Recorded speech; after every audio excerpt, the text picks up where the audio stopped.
You see a lot of friends come forward to help a strong friend, but very few people come forward to help a weak friend or a weak person, or for that sake, a weak country, or even if this is not even a country, a weak community in that area.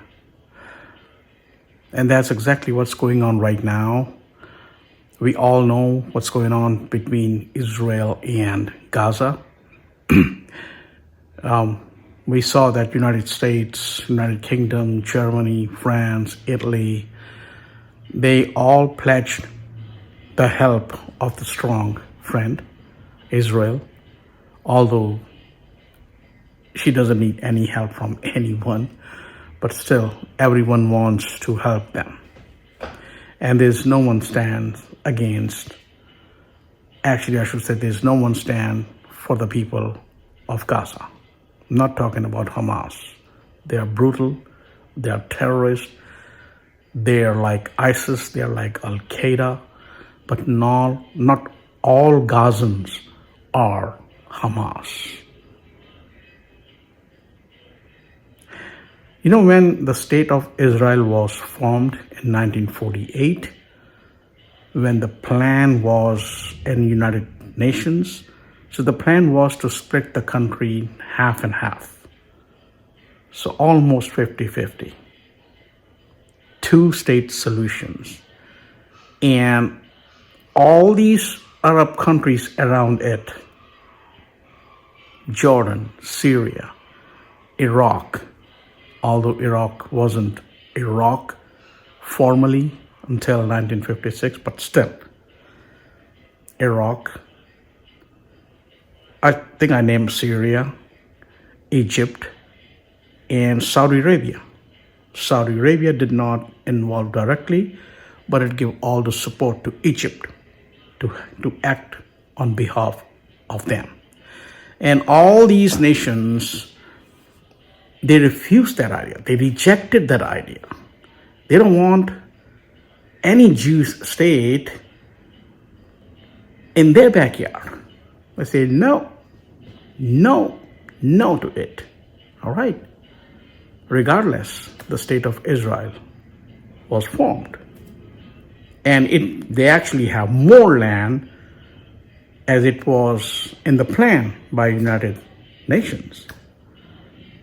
Okay, so all these Arab countries took a stand with Palestine to stand firm, and they fought two wars with Israel.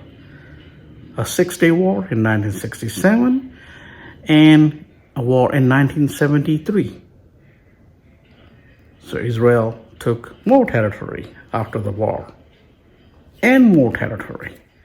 Egypt recovered some territory in 1973, the Sinai Desert. And that's about it. But Jordan lost it. Jordan lost a lot of territory, including Jerusalem. Syria lost a lot of territory, including the Golan Heights. What's the point? Okay, that's fine. They still stood firm with the Palestine. They still stood firm for no state of Israel there. But what happened after that?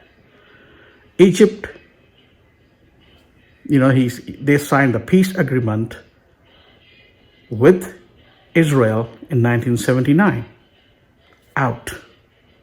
Jordan signed another peace agreement with Israel in 1994. They're out. Now they are no longer fighting for Palestinian cause like they pledged before. Well, my question is, if you had to run away, why didn't you accept the plan to begin with? At least these people would be living today a good life. You left them alone now. No one is fighting for their cause. Okay. Now, October 7th. So October 7th, these Hamas people they attacked Israel. And by the way, today is the third day. It's still going on. It is still on. And that's very horrible. Again, I said they're terrorists. They're worse than ISIS. It's like a 9/11 in Israel. We all get that. But now, what kind of step Israel is taking the step against the innocent civilians. They want vengeance. Knowingly, a government going against innocent people. You know, what kind of government is that? They should learn something from the past. You're doing the same thing and putting your future generation in the same code like you are in today. You guys are wise people. So you should act wisely. You should treat the disease, not just kill the patient. This is exactly what you're doing. You're killing the patient. And their loved ones are still looking at you. You killed their loved ones. What will they do in the future? So you're smart enough to understand to kill the disease. And I just heard in the news that they are shutting off all the supplies, the powers, the water, and everything. They're knowingly hurting them. The innocent people, children. And also, they're shutting down the border with Egypt. That's only one way to send them some humanitarian aid. You know, all these countries around, what I think is going to change the map of the Middle East. What I think all those agreements and pacts probably will be gone. You know, this new pact between Israel and Saudi, consider it gone. Consider it gone. Saudi Arabia stand for the Palestinian people, and that puts them in the same page with Iran. At least one place they are on the same page.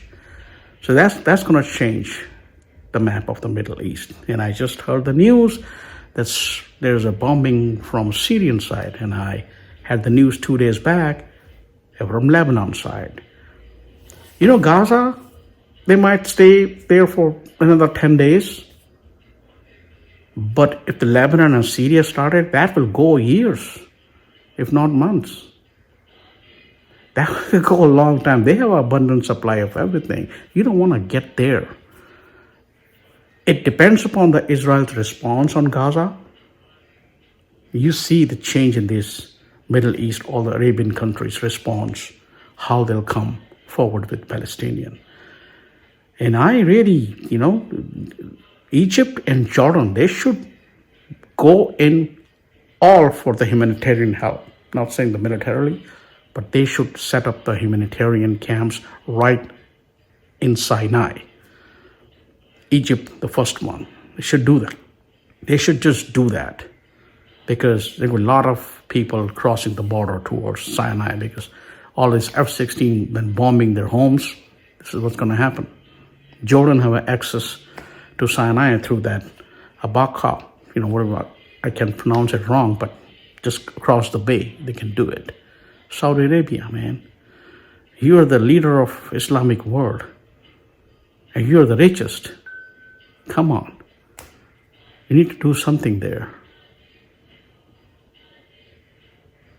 Help the people in need, and believe in what goes around comes around.